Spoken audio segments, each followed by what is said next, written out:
ভাই আমি কিছু আপন মানুষের কথা বলতেছি, মানে আমার আত্মীয় স্বজনের কথা বলতেছি ভাই। ভাই নিজে লোক যে ভাই এতটা বেমান ভাই, আমি কখনো ভাই ভাবতে পারি না ভাই।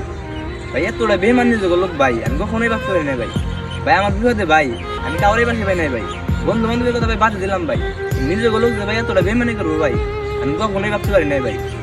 ভাই যাই হোক এত কিছু বলতে চাই না ভাই, শুধু এইটুকুই বলতে চাই, নিজে লোক কিছু বিপদে পড়লি ভাই আমার ডাক দিয়েন ভাই, আমিও দেখাই দেবো ভাই বিপদে পড়লে মানুষের পাশে কিভাবে দাঁড়াইতে হয় ভাই, আমিও দেখাই দেবো ভাই। আর সবসময় ভাই একটা কথাই বললি ভাই, দিন আমারও একদিন আসবে ভাই, দিন আমারও ঘুরবো, আল্লাহ আমারও দিন ঘুরাবো ভাই। সেদিন আত্মীয় স্বজন আপন মানুষের সাথে চরম ভাবে আমার একটা দেখা হবে ভাই। আর যাই হোক ভাই কি আর বলবো, নিজে লোক তো ভাই কিছু বলার নাই ভাই, কিছু বলতে চাই না ভাই, শুধু এতটুকুই বলতে চাই ভাই, আমার ক্ষতি করে ভালো আছেন তো ভাই, আর ভালো থাকেন ভাই। আমি চাই এটা আমার ক্ষতি করে ভালো থাকেন, আমার আত্মীয় স্বজন আপনাদেরকেই বলতেছি ভাই, আমার ক্ষতি করে ভালো থাকেন ভাই। আমার ক্ষতি আমি চাই এটা যে আমার ক্ষতি করে আপনারা ভালো থাকেন।